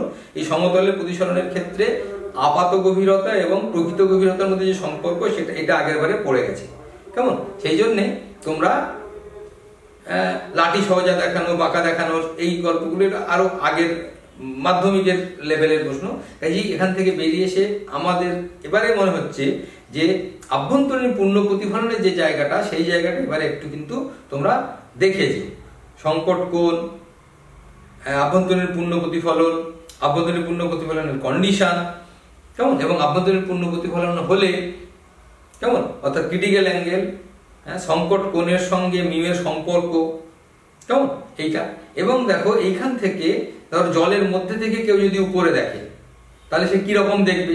আমরা জানি যে একটা গোলাকার ছিদ্র দিয়ে সে আলো দেখবে। এই গোলাকার ছিদ্রের ব্যাসার্ধ কত হবে, কেমন, বা এর যে অর্ধশীরক কোণ কত হবে, সে একটা কোণের মতো দেখবে। এইটার যে এক্সপ্রেশন h/√² - 1, এই যে ফর্মুলা, এইটাও কিন্তু কিভাবে আসছে তোমাদের একটু দেখে যেতে হবে। এছাড়াও হচ্ছে অপটিক্যাল ফাইবার, কেমন, অপটিক্যাল ফাইবার এবং অপটিক্যাল ফাইবারের গঠন, কার্যনীতি এবং এর ব্যবহারের সুবিধে। আমরা তো জানি অপটিক্যাল ফাইবার দিয়ে কি হয় না, ইনফরমেশন যায়। এই ইনফরমেশন যাওয়ার জন্য যদি তার ব্যবহার করি তাহলে তার ক্ষেত্রে কি সুবিধা অসুবিধে, কেমন, অর্থাৎ এই অপটিক্যাল ফাইবার ব্যবহার করার সুবিধে কি, এটা কিন্তু তোমরা একটু দেখে যাবে। এছাড়া হচ্ছে এরপরে আসছে প্রিজম। প্রিজমের ক্ষেত্রে প্রথমের যে অংশগুলো সেগুলো খুব একটা গুরুত্বপূর্ণ নয়, এবং এবছর তোমাদের ওই লেখচিত্রটাও পড়ে গেছে, অর্থাৎ ডেল্টার সঙ্গে আয়ের যে লেখচিত্র, সেই লেখচিত্রটাও এবারে পড়ে গেছে, কেমন। এবারে যেটা পড়তে পারে যে ন্যূনতম যে চ্যুতির কন্ডিশন কি হবে, কেমন, এবং এই ন্যূনতম চ্যুতির কন্ডিশন যদি ন্যূনতম চ্যুতি হয় তাহলে সেক্ষেত্রে মিউ এর সঙ্গে এই ডেল্টা এম এর সম্পর্ক, অর্থাৎ mu equal to sin a plus delta m/2 by sin a/2, এই যে ফর্মুলা, এই ফর্মুলাটার প্রমাণ এটাও কিন্তু তোমরা করে যাবে। এখান থেকে প্রবলেমও পড়েছে দু একবার এই এক্সপ্রেশন থেকে। এছাড়াও প্রিজম যদি পাতলা হয় তাহলে তার ডেল্টার এক্সপ্রেশন μ-1 ইন্টু a, এই যে এক্সপ্রেশন, এটাও কিন্তু তোমরা করে যাবে। আর নেক্সট হচ্ছে প্রিজম থেকে রশ্মি নির্গত না হওয়ার শর্ত কি, অর্থাৎ একটা প্রিজমের কোণ যদি গ্রেটার দেন 2θc হয়, অর্থাৎ θc যদি সংকট কোণ হয় তাহলে এই সংকট কোণ 2 গুণিত সংকট কোণের থেকে বেশি যদি a হয় তাহলে কখনোই কোনো রশ্মি নির্গত হবে না, এর প্রমাণ। বা তোমাকে বলে দিলে একটা নির্দিষ্ট আপতন কোণের জন্য বা নির্দিষ্ট a এর জন্য কোন কোণে আপতিত হলে কোনো রশ্মি নির্গত হবে না, তার এক্সপ্রেশন নির্ণয় করে। এটাও দেখবে তোমাদের বই আছে। এই কতগুলো কন্ডিশন তোমাদের করে যেতে হবে। আমি আগেই বলেছি যে এবারে প্রতিফলন থেকে যদি বা এ থেকে আভ্যন্তরীণ পূর্ণ প্রতিফলন থেকে প্রশ্ন আসার সম্ভাবনা বেশি, কেমন? তাই এইটা করে যেও। এছাড়া হচ্ছে পূর্ণ প্রতিফলক প্রিজম, কেমন, এবং এর ব্যবহার। অনেক সময় যেটা দিয়ে দেয় যে একটা প্রিজমের সাহায্যে কিভাবে একটা বস্তুর 90 ডিগ্রি ডেভিয়েশন করা যায় বা 180 ডিগ্রি ডেভিয়েশন করা যায়, কেমন? এটা কিন্তু এগুলো কিন্তু আমাদের বইয়ে আছে, একটু দেখেছে। তাহলে এই গেল সমতলে আলোর প্রতিসরণ। এবার আছে গোলীয় তলে আলোর প্রতিসরণের একটা যেটা মূল বিষয় ছিল সেটা এবারে পড়ে গেছে, এটা এবারে করার কোনো প্রয়োজন নেই।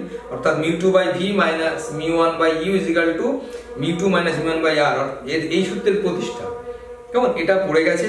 এবং এখান থেকে lens maker formula 1/f is equal to μ - 1 1/r1 - 1/r2, এই যে ফর্মুলা, এই ফর্মুলাটা ডিডাকশন এবারে পড়ে গেছে। কাজেই এখান থেকেও এবারে প্রবলেম এখান থেকে আসার সম্ভাবনা নেই। তবে লেন্সের ক্ষেত্রে তোমরা যেটা করে যেতে পারো সেটা হচ্ছে যে লেন্সের সমন্বয়ের সূত্র, অর্থাৎ দুটো লেন্স যদি পাশাপাশি জুড়ে থাকে তাহলে তার তুল্য ফোকাস দৈর্ঘ্য কত হবে, ঠিক আছে? এইটা কিন্তু পড়ে যেও। এবং এখান থেকে আমি যেটা আশা করছি সেটা কিন্তু প্রবলেম, অর্থাৎ ইউভিএফ এর যে সম্পর্ক, এখান থেকে প্রবলেম কিন্তু এবারে এখান থেকে খুবই গুরুত্বপূর্ণ, লেন্স থেকে বা দর্পণ থেকে এখানে প্রবলেম আসার সম্ভাবনা খুবই বেশি। আর লেন্স থেকে আরেকটা গুরুত্বপূর্ণ জিনিস দেখবে তোমাদের বইতে আছে যে একটা পর্দা আছে এবং পর্দা থেকে ডি দূরত্বে একটি বস্তু আছে। একটি লেন্সকে যদি আমরা এদের মাঝে রাখি তাহলে এর দুটি অবস্থানের জন্য পর্দায় প্রতিবিম্ব গঠিত হবে, কেমন? এখান থেকে বেশ কতগুলো প্রবলেম দেওয়া যায়। প্রথম কন্ডিশন হচ্ছে যে লেন্সের ফোকাস দৈর্ঘ্য কি হলে বা দূরত্ব কি হলে, এই লেন্স বস্তু থেকে পর্দার দূরত্ব মিনিমাম কত হলে পর্দায় প্রতিবিম্ব গঠিত হবে, কেমন? D greater than equal to 4 এ এটা এইটার প্রমাণও পড়ে পরীক্ষায় যে ডি এর মান, অর্থাৎ বস্তু থেকে পর্দার দূরত্ব মিনিমাম কত হলে তবে পর্দায় প্রতিবিম্ব গঠিত হবে। এবার এখান থেকে এক্সটেনশনও করতে পারে যে ধরো এটা দিল না, বললো যে দুটো অবস্থানের জন্যই পর্দায় প্রতিবিম্ব গঠিত হয়, এই যে দুটো অবস্থানের মধ্যে দূরত্ব x, কেমন? তাহলে এখান থেকে f equal to D square minus X square by 4d, এটা প্রমাণ করো। বইতে দেখবে এরকম অনেকগুলো প্রমাণ আছে। বা i1 i2 equal to i equal to root over i1 i2, অর্থাৎ প্রথম বস্তুর হাইট যদি i হয়, প্রথম ক্ষেত্রে অবস্থানের জন্য যদি প্রতিবিম্বের হাইট i1 হয়, দ্বিতীয় ক্ষেত্রে প্রতিবিম্বের হাইট যদি i2 হয়, তাহলে প্রমাণ করো i equal to root over i1 i2। এরকম অনেকগুলো এক্সপ্রেশন আছে, দেখবে বই পর একই জায়গায় করা আছে। আসলে প্রবলেমটা শুরুটা একই, কিন্তু শুধু যেগুলো প্রমাণ করতে বলবে সেগুলো আলাদা আলাদা করে করতে হয়। এটা কিন্তু 5 নম্বরের প্রশ্নের জায়গায় কিন্তু খুব গুরুত্বপূর্ণ আসতে পারে। এই প্রবলেমটা অনেক বছর আসেনি, এবারে কিন্তু এটা আসতে পারে। আর হচ্ছে লেন্স থেকে লাস্ট যেটা করতে হবে, লেন্সের ক্ষমতা, তার একক, এটা করতে হবে। এবং তোমাদের আগেই বলেছি লেন্স এবং দর্পণ এই দুটো থেকেই প্রবলেম কিন্তু পড়তেই পারে। তারপর হচ্ছে আলোর বিচ্ছুরণ।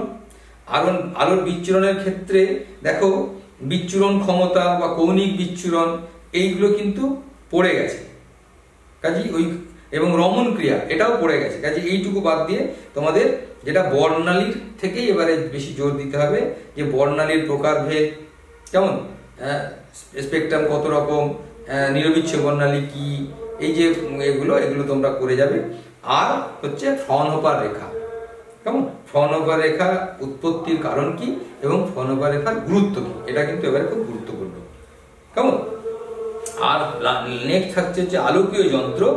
আলোকীয় যন্ত্রের ক্ষেত্রে আমরা দৃষ্টি ত্রুটি, যদিও এটা মাধ্যমিকেরও সিলেবাস, হায়ার সেকেন্ডারিতেও একই সিলেবাস আছে, যে দৃষ্টি ত্রুটি অর্থাৎ মায়োপিয়া, হাইপার মায়োপিয়া, কেমন, এই হাইপারমেট্রোপিয়া, এই ধরনের যে প্রবলেম, এই প্রবলেমগুলো মানে কি প্রবলেম এবং এর নিরসনের উপায় কি, অর্থাৎ কি ধরনের চশমা, কোন লেন্সের চশমা পড়তে হবে ইত্যাদি ইত্যাদি। এখান থেকে কিন্তু প্রবলেমও দিয়ে দেয়, কেমন। ধরো বলে দিল যে একটা দৃষ্টি ত্রুটিজনিত ত্রুটির নিকটবিন্দু, আমরা জানি নিকটবিন্দু 25 সেন্টিমিটার, বললো যে নিকটবিন্দু 25 সেন্টিমিটার থেকে এগিয়ে গিয়ে তোমার 50 সেন্টিমিটার হয়ে গেছে, তাহলে কত ফোকাল লেন্থের পড়লে এইটা এই দৃষ্টি ত্রুটিটা দূর হবে। বা ধরো দূরবিন্দু অসীম থাকার কথা, না থেকে 1 মিটার দূর পর্যন্ত থেমে গেছে, তাহলে কত ফোকাল লেন্থের লেন্স ব্যবহার করলে তার এই দৃষ্টি ত্রুটি দূর হবে। এই ধরনের প্রবলেমও কিন্তু এখান থেকে আসতে পারে। এই গেল আলোকীয় যন্ত্রের একটা অংশ। আরেকটা অংশ তোমরা যেটা করবে, যে এখানে তোমাদের সিলেবাসে যেটা আছে অনুবীক্ষণ যন্ত্র, দূরবীন এবং নববীক্ষণ যন্ত্র, এই প্রত্যেকটার ক্ষেত্রে কেমন তোমরা যেটা করবে বিবর্ধনের এক্সপ্রেশন এখান থেকে প্রবলেমও পড়তে পারে এবং বিবর্ধনের এক্সপ্রেশনও তোমাদের ডিডিউস করতে দিতে পারে। আর হচ্ছে এদের কার্যপ্রণালী, কেমন? তাহলে এই কতগুলো জিনিস যদি আমরা পড়তে পারি তাহলে মোটামুটি জিওমেট্রিক্যাল অপটিক্স অর্থাৎ জ্যামিতিক যে আলোক বিজ্ঞান সেটা কমপ্লিট হবে। এইবারে আমরা আসবো তোমার ওয়েভ অপটিক্স। ওয়েভ অপটিক্স থেকে আমরা আগেই বলেছি আগের বারে বেশ কিছুটা পড়ে গেছে মূলত। তাহলে ওয়েভ অপটিক্সের প্রথমেই হচ্ছে ব্যতিচার। ব্যতিচারে যাওয়ার আগে এখানে তার আগের অংশটা কিন্তু খুব গুরুত্বপূর্ণ। এবারে একটা হচ্ছে হাইগেন্সের নীতি, এবং হাইগেন্সের নীতির থেকে প্রতিফলন এবং প্রতিসরণের সূত্রের প্রমাণ। এটাও কিন্তু বেশ কয়েক বছর পড়েনি, কয়েক বছর আগে এটা প্রায় অল্টারনেট ইয়ারে পড়তো। কাজেই এবারে কিন্তু এটা খুব গুরুত্বপূর্ণ যে হাইগেন্সের নীতি এবং এখান থেকে প্রতিফলন এবং প্রতিসরণ সূত্রের প্রমাণ। তারপরে আমরা আছি youngs double slit experiment. Double slit experiment থেকে আগের বারে ঝালর প্রস্থ সম্পর্কে পড়ে গেছে, ব্যতিচার ঝালর অপবর্তন ঝালরের পার্থক্য এটাও পড়ে গেছে, কেমন? কাজেই এইখানে তোমাদের যেটা পড়তে হবে সেটা হচ্ছে যে ব্যতিচারের প্রাথমিক যে অংশটা অর্থাৎ ধ্বংসাত্মক ব্যতিচারের শর্ত, গঠনমূলক ব্যতিচারের শর্ত, এগুলো এটা নির্ণয়, অর্থাৎ পাথ ডিফারেন্স বা ফেজ ডিফারেন্স কত হলে তোমার গঠনমূলক ব্যতিচার হবে, কেমন? আর কত হলে ধ্বংসাত্মক ব্যতিচার হবে অর্থাৎ এস। এবং পরের অংশটা হচ্ছে স্থায়ী ব্যতিচারের গঠনের শর্ত অর্থাৎ কোহেরেন্ট সোর্স, এবং এই কোহেরেন্ট সোর্সের বৈশিষ্ট্য কি কি হতে হবে এটা তোমরা কিন্তু এখান থেকে পড়ে যাও, কেমন তোমাদের। আর ইয়াং ডাবল স্লিট এক্সপেরিমেন্ট থেকে ঝালর প্রস্থ, এই ঝালর প্রস্থ এক্সপ্রেশন এটার প্রমাণ পড়েনি আগের বারে, কিন্তু এখান থেকে প্রবলেম পড়েছে। কাজেই তোমরা এই এক্সপ্রেশন প্রমাণটাও একটু দেখে যেতে পারো। আর এখানে আরেকটা গুরুত্বপূর্ণ জিনিস হচ্ছে যে এই যে ডাবল স্লিট এক্সপেরিমেন্টের যে রশ্মির গতি, এই রশ্মির পথে যদি আমরা একটা কাঁচ ফলক লাগিয়ে দিই যার প্রতিসরণ হচ্ছে মি, তাহলে প্যাটার্নটার কিরকম পরিবর্তন হবে অর্থাৎ প্যাটার্নটা কিভাবে শিফট করবে। বা এখান থেকে প্রবলেমও দিয়ে দিতে পারে যে যখন এই কাঁচ ফলকটা ছিল না তখন যে প্যাটার্ন ছিল, তখন আর কাঁচ ফলকটা দিতে দেখা গেল যে তার প্রথম যে চরম বিন্দু বা দ্বিতীয় যে চরম বিন্দু সেটা আগেকার চতুর্থ চরম বিন্দুতে শিফট করেছে, তাহলে ল্যামডা কত হবে বা মিউ কত হবে ইত্যাদি ইত্যাদি। এই ধরনের প্রবলেমও কিন্তু এখান থেকে পড়তে পারে। কাজে এটা একটু তোমাদের জেনে যেতে হবে। নেক্সট হচ্ছে অপবর্তন এবং সমাবর্তন। সমাবর্তন থেকে মোটামুটি মানে সিঙ্গেল সিরিজ যে সমাবর্তন অপবর্তন সেটা একদম পুরোটাই পড়ে গেছে। এখানে তোমাদের ঝালর প্রস্থ, তার এক্সপ্রেশন, কোন কোন বিষয়ের উপর নির্ভর করে সমস্ত কিছুই পড়ে গেছে। তবে মূলত এবারে কিন্তু এখান থেকে যদি প্রশ্ন আসে তাহলে সমাবর্তন থেকে আসতে পারে, এবং সমাবর্তন কাকে বলে, সমাবর্তন কোন কি, কার মধ্যে দিয়ে সমাবর্তন হয়, কেমন, এবং এক্ষেত্রে বুস্টারের সূত্র এবং সেই সূত্রের প্রমাণ তোমাদের পড়তে হবে। এছাড়াও তোমাদের যেটা পড়তে হবে যে পোলারয়েড এবং পোলারয়েডের ব্যবহার কি, এবং এক্ষেত্রে ম্যালাসের সূত্র অর্থাৎ ধরো একটা এখান থেকে প্রায় প্রশ্ন দেয়, বা ধরো পোলারয়েড, এই পোলারয়েডের যে অ্যাক্সিস তার মধ্যে যদি থিটা কোণ করে থাকে তাহলে তোমার দুটো পোলারয়েড যদি থাকে তাহলে রশ্মি যখন সমবর্তিত হবে সমবর্তিত আলোর ইন্টেন্সিটি কত হবে, কেমন? এটা আমরা জানি কি হয় I = I0 cos square theta, অর্থাৎ এই অ্যাক্সিসগুলোর মধ্যে কোণ যদি থিটা হয়, বা এখান থেকে প্রবলেমও দিতে পারে। হ্যাঁ, তাহলে এটা তোমাদের পড়তে হবে, কেমন? আর যেটা পড়তে হবে সেটা কি না I ভার্সেস আর হচ্ছে বুস্টারের যে সূত্র বললাম মিউজিক্যাল টু tan IT, কেমন? এইটার কিন্তু প্রমাণ এবারে কিন্তু খুব গুরুত্বপূর্ণ। ঠিক আছে, তাহলে এই গেল তোমাদের সমবর্তন এবং অপবর্তন। এইখানে তোমাদের হচ্ছে অপটিক্সের যে চ্যাপ্টার সেগুলো শেষ হবে, কেমন? আমরা অর্থাৎ ইউনিট যে 6 সেটা আমরা 14 নম্বরে এটা শেষ করলাম। আমরা আপাতত মোটামুটি যেগুলো আমরা বললাম এইগুলো করলে আশা করছি যে অপটিক্স থেকে যে 14 নম্বর আছে আশা করছি তোমরা পেয়ে যাবে। ঠিক আছে, এইবার আর কয়েকটা ছোট ছোট ইউনিট আছে। তারপরে হচ্ছে ইউনিট 7, এটা হচ্ছে dual nature of matter and radiation. এই চ্যাপ্টারে থাকবে 4 নম্বর, এটা একটাই চ্যাপ্টার, এখানে থাকবে 4 নম্বর, একটা এমসিকিউ থাকবে আর একটা 3 নম্বরের প্রশ্ন থাকবে। কেমন? তো এখান থেকে আমরা প্রথমে আসবে আলোক তড়িৎ ক্রিয়া। তাহলে আলোক তড়িৎ ক্রিয়া কি এবং এর বৈশিষ্ট্য কেমন, এই বৈশিষ্ট্যগুলোর ক্ষেত্রে আমরা 2-3টে যে গ্রাফ দেওয়া আছে তোমাদের বইয়ে সেটা কিন্তু গুরুত্বপূর্ণ, সেই গ্রাফগুলো কিন্তু দেখে যাবে। ধরো একটা হচ্ছে আলোক তড়িৎ প্রবাহ ভার্সেস বিভব প্রভেদ। যদি আমরা ভি কনস্ট্যান্ট থাকে অর্থাৎ তীব্রতা যদি কনস্ট্যান্ট থাকে তাহলে কি হবে কেমন, তাহলে এই যে বিভিন্ন বা ভি ভার্সেস নিউ কেমন, তাহলে এই যে গ্রাফগুলো আছে এই গ্রাফগুলো দেখে যাবে কেমন। নেক্সট হচ্ছে আলোক ভোল্টীয় কোষ এর কার্যপ্রণালী কেমন, তারপর হচ্ছে সৌর ব্যাটারি, এইগুলো হচ্ছে এখান থেকে দেখবে। আইনস্টাইনের যে ফর্মুলা সেটা আগের বারে পড়ে গেছে কেমন, এবং এই আইনস্টাইনের ফর্মুলা থেকে শুধু ফটো ইলেকট্রিক যে এক্সপ্রেশন এমিশন এর ব্যাখ্যা এটাও পড়ে গেছে। কাজেই এখান থেকে তোমাদের এখানে শুধু যেগুলো বাকি থাকলো সেটা কি, যে এই এক্সপ্রেশন থেকে প্রারম্ভিক কম্পাঙ্ক বা তাৎক্ষণিকতার ব্যাখ্যা কেমন। এটা আমরা জানি যে আলোক তড়িৎ ক্রিয়ার যে বৈশিষ্ট্য সেই বৈশিষ্ট্যগুলো এই আইনস্টাইনের যে ফর্মুলা সেই ফর্মুলা থেকে ব্যাখ্যা করা যায়, সেইভাবে কিভাবে ব্যাখ্যা করা হয় সেটাও কিন্তু এবারে পড়তে পারে। আর নেক্সট হচ্ছে ফোটনের ধর্ম, ফোটনের একটা ধর্ম আছে তোমরা বই দেখবে। আর তারপরে এবারে গুরুত্বপূর্ণ হচ্ছে কিন্তু ডি ব্রগলি হাইপোথিসিস, ডি ব্রগলির যে প্রকল্প এটা কিন্তু তোমরা এক্সপ্রেশনটা পড়বে, অর্থাৎ তার যে প্রকল্পটা যেটা বলেছে কেমন, যে lambda is equal to H by P কেমন, এটা যেমন করবে এর সঙ্গে সঙ্গে ধরো তোমাকে বলা হলো যে একটা আধান কিউ আধান ভি বিভব পার্থক্যে গতিশীল, তাহলে এর ক্ষেত্রে তোমার ডি ব্রগলি ওয়েভলেন্থ কি হবে।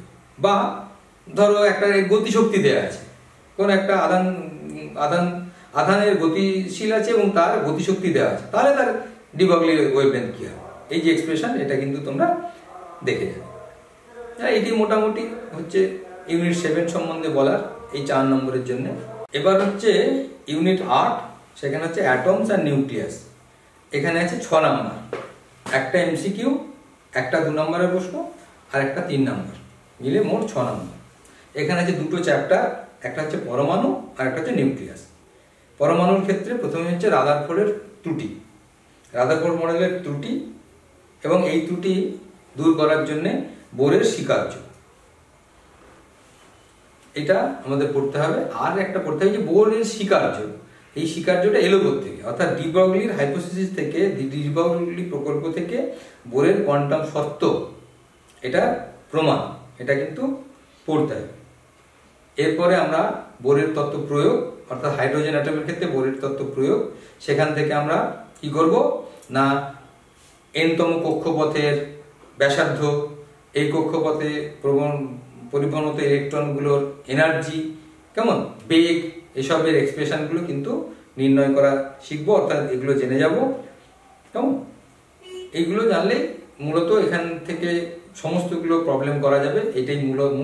এবং এখান থেকে যেটা হচ্ছে যে স্পেকট্রাম, অর্থাৎ যদি কোয়ান্টাম জাম্প হয়, ইলেকট্রন একটা কক্ষপথ থেকে একটা কক্ষপথে যায়, তাহলে কত তার শক্তি নির্গত করবে বা তার ওয়েভ নাম্বার কত হবে, অর্থাৎ 1/λ=r 1/n(f²-1 ni²) যে এক্সপ্রেশন, এটাকে আমরা জানব কেমন।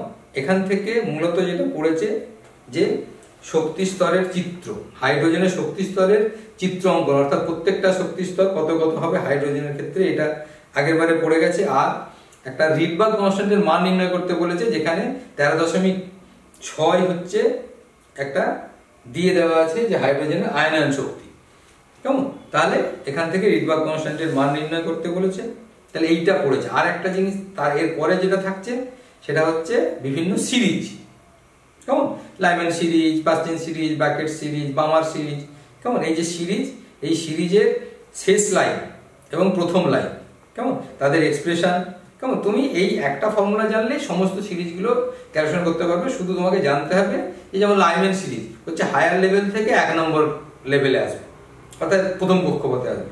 বামার সিরিজ, হ্যাঁ, অন্যান্য হায়ার স্টেট থেকে 2 নম্বর স্টেটে আসবে। কাজে এইটা জানলে পরে সমস্তগুলো কিছু করতে পারে। এবারে বামার সিরিজের 2টো লাইন সম্বন্ধে শুধু পড়েছে, একটা হচ্ছে এবং সেটা কোন রেঞ্জে আছে এইটা কিন্তু জেনে যেতে হবে, যে কোন সিরিজটা কোন রেঞ্জে পড়ে, অর্থাৎ কোনটা ইউভি রেঞ্জে, কোনটা আলো, কেমন, কোনটা বিভিন্ন যে ইলেকট্রোম্যাগনেটিক ওয়েভের যে রেঞ্জ আছে সেই রেঞ্জে পড়ছে, সেটা শুধু জেনে যেতে হবে।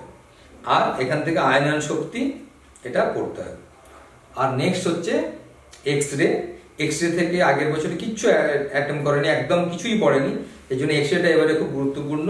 তাহলে এক্সরে কিভাবে সৃষ্টি হয় বা কিভাবে সৃষ্টি হয়, কোথা থেকে সৃষ্টি হয়, কেন সৃষ্টি হয়, কেমন, এগুলো তোমাদের পড়ে যেতে হবে। আর এই এক্সরশ্মির যে কম্পাঙ্ক কত হবে তার একটা এক্সপ্রেশন আছে, সেইটা নিয়ে জানতে হবে। আর হচ্ছে এক্সরশ্মির যে স্পেকট্রাম, অর্থাৎ এক্সরশ্মির যে বৈশিষ্ট্যমূলক এক্সরশ্মি এবং নিরবিচ্ছিন্ন যে এক্সরশ্মি কোথা থেকে উৎপন্ন হয়, কেন উৎপন্ন হয় সেটা জানতে হবে। আর যেটা বৈশিষ্ট্যমূলক এক্সরশ্মির ক্ষেত্রে তোমাকে জানতে হবে যে মোজলের সূত্র এবং মোজলের সূত্রের বিবৃতি এবং এর গুরুত্ব, এটা কিন্তু তোমাকে জানতেই হবে। এটা এবারে খুবই গুরুত্বপূর্ণ, কারণ আগের বছরে এক্সরশ্মি পড়েইনি। পরে আমরা আসবো নিউক্লিয়াস। নিউক্লিয়াস থেকে প্রথমে যেটা করবে সেটা হচ্ছে নিউক্লিয় বলের বৈশিষ্ট্যগুলো একটু জেনে যাবে। আর এখানে আগের বারে বন্ধন শক্তি পার নিউক্লিয়ন ভার্সেস হচ্ছে এ, অর্থাৎ ভর সংখ্যা, এর যে গ্রাফটা, লেখচিত্রটা তোমরা জানো, সেই লেখচিত্রের এবারে পড়ে গেছে এবং এই সেই লেখচিত্রের যে ব্যাখ্যা আবার কি প্রয়োজন, কেমন, সেটা পড়ে গেছে। আর যেটা এবং এখান থেকে আরেকটা জিনিস পড়েছে, সেটা হচ্ছে হালকা গ্যাসগুলো কেন নিউক্লিয় সংযোজন ঘটায়। কাজে এইটা এবারে খুব একটা গুরুত্বপূর্ণ নয়। তাহলে এবারে গুরুত্বপূর্ণ কি এই চ্যাপ্টারে, না এই চ্যাপ্টারে আর্টসগুলো যেটা থেকে গেল সেটা হচ্ছে তেজস্ক্রিয়তা। তাহলে তেজস্ক্রিয়তা বিঘটন সম্পর্কে পুরোটাই পড়তে হবে, এই তেজস্ক্রিয়তার সূচকীয় সূত্র পড়তে হবে এবং সূচকীয় সূত্রের ক্ষেত্রেও কিন্তু আগের বারে তোমার n=n0e⁻λt এই যে এক্সপ্রেশন, এটার প্রমাণও পড়ে গেছে। তাহলে এখান থেকে যেটা তোমাদের বাকি থাকলো সেটা কি, না অর্ধ জীবন কাল, গড় আয়ু, কেমন, এইগুলো তোমাদের পড়তে হবে। এদের সঙ্গে বিঘটন ধ্রুবকের যে সম্পর্ক সেটা নির্ণয় করা শিখতে হবে। এখান থেকে প্রবলেমও পড়তে পারে, কেমন, একটা স্যাম্পেল দিয়ে দিল, বলা হলো একটা স্যাম্পেলের এত গ্রাম আছে বা এতগুলো অণু আছে, কেমন, কত সময় পরে তার 1/16 অংশ থাকবে, হ্যাঁ, বা অণুর নাম্বারও দিয়ে দিল, এত নাম্বার ছিল আর এত নাম্বার আছে, বা কত সময় পরে থাকবে। সেখানে ধরো গড় আয়ু দিতে পারে, বা বেশিরভাগ যেটা দেয় সেটা হচ্ছে অর্ধায়ু দিতে পারে। তাহলে সেখান থেকে তোমাদের নির্ণয় করতে হবে যে কত সময় পরে এতগুলো অণু থাকবে। আর এখানে যেটা অবশিষ্ট থাকছে সেটা হচ্ছে নিউক্লিয় বিক্রিয়া এবং কৃত্রিম তেজস্ক্রিয়তা। এই কৃত্রিম তেজস্ক্রিয়তার তো একটা উদাহরণ তোমরা পড়ে যাবে। এছাড়া যেটা থাকতে পারে সেটা হচ্ছে নিউক্লিয় বিক্রিয়ার যে সমীকরণ, তোর সমীকরণের একটা তোমার অফ দিয়ে বললো এখানে কি উৎপন্ন হবে। যেমন আমি একটা উদাহরণ দিই, যে একটা বললো নাইট্রোজেন 714 আর তার সঙ্গে একটা আলফা পার্টিকেল হিলিয়াম 2-4 বিক্রিয়া করছে, করে উৎপন্ন হচ্ছে একটা, তোমাকে দিয়ে দিল ও 817, তাহলে আরেকটা কি উৎপন্ন হবে। অর্থাৎ এই ধরনের শূন্যস্থান পূরণও কিন্তু এবারে দিতে পারে। ফটোডায়োড এবং সৌরকোষ, এদের বৈশিষ্ট্য আর কার্যপ্রণালী এটা শুধু একটু দেখে যাও। তবে আশা করছি এবারে জেনারেল ডায়োড বা ডায়োডের যে ব্যবহার, অর্ধতরঙ্গ, পূর্ণ তরঙ্গ, এখান থেকে প্রশ্ন আসার সম্ভাবনা খুবই বেশি।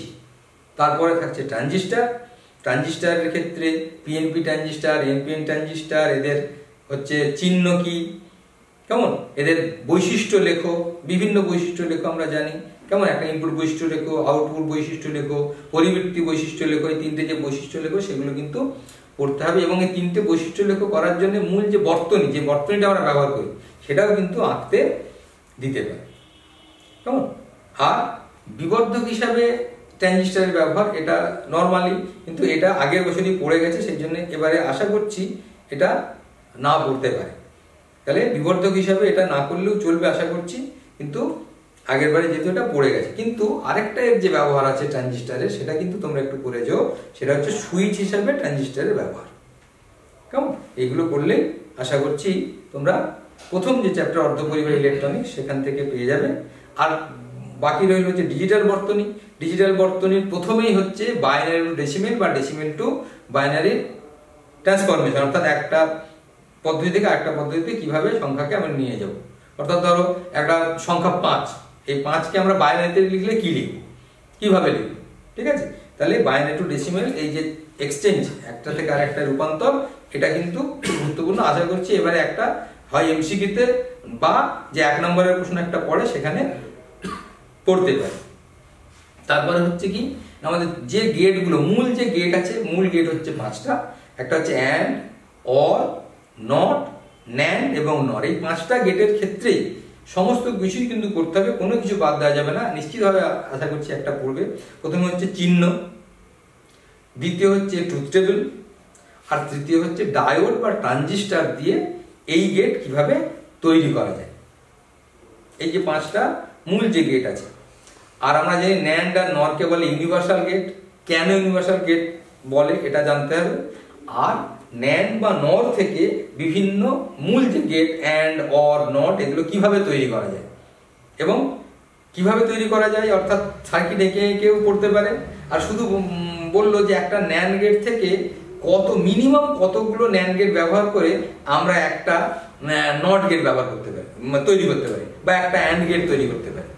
কেমন? এটাও পরীক্ষায় পড়ে, এমসিকিউতে সাধারণত পড়ে যে মিনিমাম কতগুলো ন্যান্ড গেট ব্যবহার করে আমরা একটি অর গেট তৈরি করতে পারি, বা মিনিমাম কতগুলো ন্যান্ড গেট ব্যবহার করে একটা নর গেট তৈরি করতে পারি। আমরা জানি যে এদেরকে ইউনিভার্সাল গেট বলে, কারণ এই গেটগুলো দিয়ে আমরা যে কোনো গেট তৈরি করতে পারি, সেই জন্য এদেরকে বলে ইউনিভার্সাল গেট। তাহলে এই যে ট্রান্সফরমেশন, এইটা কতগুলো লাগে, শুধু কতগুলো লাগে পড়লেই হবে না, তোমাদের ক্ষেত্রে যেটা পড়তে হবে সেটা কিন্তু এই সার্কিট এঁকে যে এই যে আমরা ধরো 4টে ন্যান্ড গেট দিলে একটা নর গেট হয়, তো কিভাবে আমরা একে যোগ করলে, কিন্তু পরপর যোগ করলে হবে না, যোগ করার পদ্ধতি আছে, সেইটা কিন্তু জেনে যেতে হবে।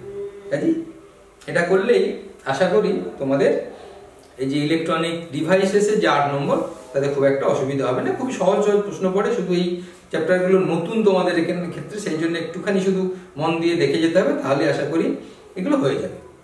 আর লাস্ট যেটা থাকছে সেটা হচ্ছে ইউনিট 10 কমিউনিকেশন সিস্টেম। এখানে থাকছে কেবল 3 নাম্বার, একটা 1 নম্বরের প্রশ্ন এবং একটি 2 নম্বরের প্রশ্ন। এটা খুব ছোট চ্যাপ্টার, তোমাদের বইতেই দেখবে 3টে বা 4টে পৃষ্ঠা আছে। কেমন? এই পৃষ্ঠাগুলোই যদি তুমি শুধু রিডিং পড়ে যাও খুব ভালো করে, তাহলেই আশা করছি এখান থেকে খুব ছোট প্রশ্ন পড়ে। কেমন? তেমন কোনো প্রবলেম নেই, একটা বা দুটো প্রবলেম আছে আমি বলে দিচ্ছি, তাহলেই কিন্তু এইটা তোমাদের কমপ্লিট হয়ে যাবে। প্রথম হচ্ছে শুধু একটু জেনে যেও যে ধরো ওয়ান ওয়ে বা একমুখী বা উভমুখী বা অর্ধমুখী সঞ্চার কোনগুলো? উদাহরণ একমুখী সঞ্চার, কেমন, বা উভমুখী সঞ্চার, বোঝা গেছে? তাহলে এইগুলো দেখবে বইতে সব আছে, এইগুলো শুধু একটু পড়ে যাবে, উদাহরণ পড়তে পারে। এছাড়া হচ্ছে যে সঞ্চার ব্যবস্থার উপাদান সমূহ, দেখবে একবার বইতে ছক করে দেওয়া আছে। প্রথম হচ্ছে তোমার সিগন্যাল, যেটাকে তুমি পাঠাবে, তারপরে সেটাকে ট্রান্সডিউসারের মধ্যে পাঠাবে। এই যে একবার ছক করে করে পরপর আছে, দেখে বই শুধু এই ছকটাও কিন্তু পরীক্ষায় পড়েছে। কেমন? কাজে এইগুলোকে আমরা বলি এক একটা উপাদান। এবং এই উপাদানগুলো মূলত কি, এটা কিন্তু একটু তোমরা জেনে যাবে। কেমন? আর গুরুত্বপূর্ণ বিষয় হচ্ছে মডুলেশন। প্রথম জানতে হবে মডুলেশন কেন করা হয়, কেমন, মডুলেশনের প্রয়োজনীয়তা কি, এবং মডুলেশন কয় প্রকার, বিস্তার মডুলেশন এবং কম্পাঙ্ক মডুলেশন, এবং কিভাবে বিস্তার, কিভাবে মানে টেকনিক নয়, কেমন, ওয়েবটা কার মধ্যে সিগন্যাল থাকে, কোথায় সিগন্যাল থাকে, এবং এই বিস্তার বা কম্পাঙ্ক মডুলেশনের ক্ষেত্রে দুটোর ক্ষেত্রে বিরূপণের মাত্রা, তার এক্সপ্রেশন, এটা দেখে যাবে। আর হচ্ছে এই যে তরঙ্গ আমরা এক জায়গায় পাঠাই, কিভাবে পাঠাই, তার 3টে মোটামুটি একটা আছে, স্তর আছে। একটা হচ্ছে গ্রাউন্ড ওয়েভ, একটা হচ্ছে স্পেস ওয়েভ, একটা হচ্ছে স্কাই ওয়েভ। তাহলে কোনটা কোন ওয়েভ এবং কত ফ্রিকোয়েন্সি কোথা দিয়ে আমরা কোনটা দেশ ওয়েভ, অর্থাৎ গ্রাউন্ড ওয়েভকে কত ফ্রিকোয়েন্সি পর্যন্ত গ্রাউন্ড ওয়েভ আমরা পাঠাতে পারি, কত ফ্রিকোয়েন্সি পর্যন্ত স্কাই ওয়েভ পাঠাতে পারি, এবং এরা কত রেঞ্জ পর্যন্ত যেতে পারে, কেমন, এইগুলো কিন্তু তোমরা জেনে যাবে, কেমন। আর অর্থাৎ আমরা যেটা বলছেন যে এদের রেঞ্জ কত, কোন ভাগ পাঠালে, যদি আমরা কোন একটা তরঙ্গকে পৃষ্ঠ তরঙ্গ হিসেবে পাঠাই তাহলে সে কত দূরে যেতে পারে, তার রেঞ্জ কত, বা এই রেঞ্জ কিভাবে ঠিক হয়, কার উপর নির্ভর করে, এটা কেমন। আর হচ্ছে তোমাদের এই রেঞ্জের একটা ফর্মুলা আছে, কেমন, সেই ফর্মুলাটাও দেখবে তোমাদের বইতে, সেই রেঞ্জটাও কিন্তু করে যাবে √2HR বলে যে ফর্মুলা, সেই ফর্মুলাটাও কিন্তু তোমরা করে যাবে, আশা করি। এইটা আর পটিবেদটা এবারে পড়তে হবে না, কারণ আগেরবারে পটিবেদ থেকে একটা ভালো অঙ্ক পড়ে গেছে, আশা করছি এবারে আর পটিবেদ থেকে কিছু পড়বে না, ঠিক আছে। তাহলে এই গেল আমাদের মোটামুটি 10টা ইউনিট। এই ইউনিট থেকে মোটামুটি যে প্রশ্ন এগুলো আমি বললাম, তোমরা যদি এইগুলো করে যাও, আশা করছি সবগুলোই পেয়ে যাওয়ার কথা।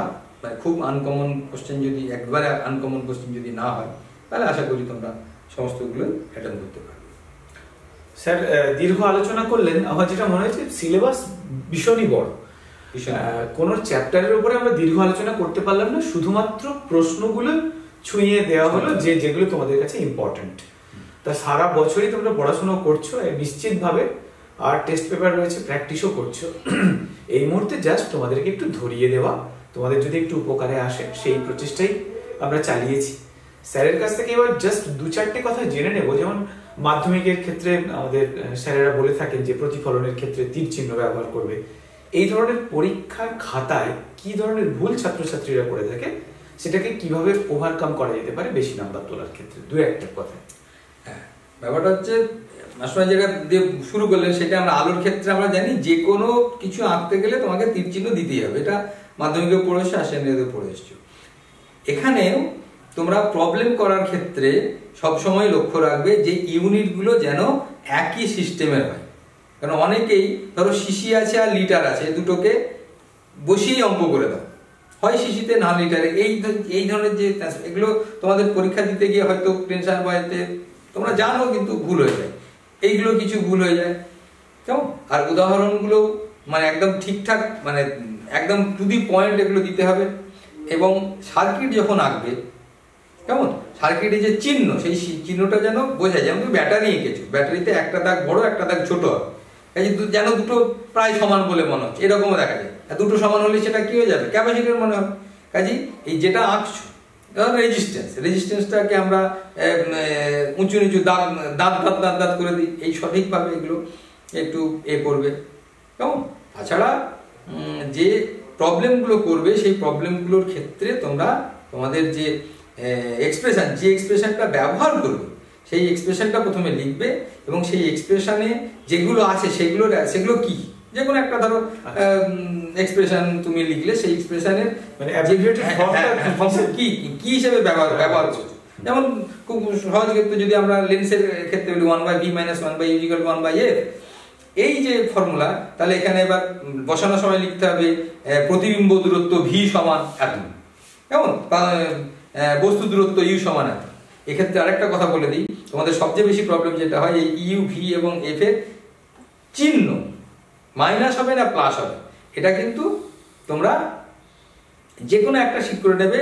নর্মাল যে সেটা হচ্ছে যে আমরা মাপবো হচ্ছে আলোক কেন্দ্র থেকে, এবং আলোক কেন্দ্র থেকে যদি আমরা আলোক রশ্মির দিকে যাই তাহলে সেদিকটা পজিটিভ, আর আলোক রশ্মির বিপরীত দিকে যদি যাই তাহলে নেগেটিভ, এরকম একটা আমরা ধরে নেব। তাহলে এই ধরে নেওয়া থেকেই তোমরা সেখান থেকেই সব একটা নির্দিষ্ট তুমি জিনিস ধরে নিলে যে আমরা এদিকটা প্লাস ধরবো, ওদিকটা মাইনাস ধরবো, তাহলে সেই অনুযায়ী সবগুলোকেই লিখলে পরেই তোমাদের অটোমেটিক যে রেজাল্টটা আসবে সেটা সঠিক রেজাল্ট আসবে, ঠিক আছে। তাহলে এই মোটামুটি এগুলো একটু দেখে নিও, আশা করছি আর সেরকম কিছু হবে না একদমই। আর তোমরা প্র্যাকটিস করতে থাকো। আর বাজারে টেস্ট পেপার বেরিয়ে গেছে, গত বছর যে প্রশ্নগুলো পড়ে গেছে সেগুলোকে একটু এড়িয়ে, সেখান থেকে যদি অঙ্ক পড়ে থাকে তাহলে তার থিওরি পার্টটা, থিওরি পড়ে গেলে তার অঙ্কের ব্যাপারটা, এরকম করে এগিয়ে গেলে আশা রাখছি তোমাদের ভালো ফল হবে। আর স্যার আগেই বলেছেন তোমরাই কিন্তু এই মানে ওল্ড সিলেবাস অর্থাৎ সেমিস্টার সিস্টেমের আগের লাস্ট ব্যাচ, সুতরাং প্রশ্ন খুব একটা কঠিন হবে বলে মনে হয় না, তোমাদের ক্ষেত্রে প্রশ্ন সহজই থাকবে। আমাদের পক্ষ থেকে তোমাদের জন্য অনেক অনেক সাফল্য কামনা করছি। তোমাদের প্রত্যেকের রেজাল্ট খুব ভালো হোক। আর আমরা একেবারে সায়েন্স নিয়ে পড়া ছাত্রছাত্রী, মানে আমি বলতে চাচ্ছি যে একেবারে কোর সাবজেক্ট যে সায়েন্স, মানে ফিজিক্স, কেমিস্ট্রি, ম্যাথ নিয়ে পড়া ছাত্রছাত্রী ধীরে ধীরে কমছে। কারণ বেশিরভাগের ঝোঁক হচ্ছে হয় মানে ডাক্তারি প্রফেশনটাকে বেছে নেওয়া, আবার অনেকের ইঞ্জিনিয়ারিং, কেউ কেউ আবার প্যারামেডিক্যাল, এরকমের দিকে যাচ্ছে। আমরা চাইবো আমাদের ভবিষ্যৎ প্রজন্ম যেন আরো বেশি করে গবেষণামূলক পড়াশোনার দিকে এগিয়ে যাক, ইউনিভার্সিটি সর্বোচ্চ স্তরে গিয়ে তোমরা গবেষণায় লিপ্ত হও, এটা আশা করব। সবার খুব রেজাল্ট ভালো হোক। আমাদের পক্ষ থেকে আজকের মতো বিদায়।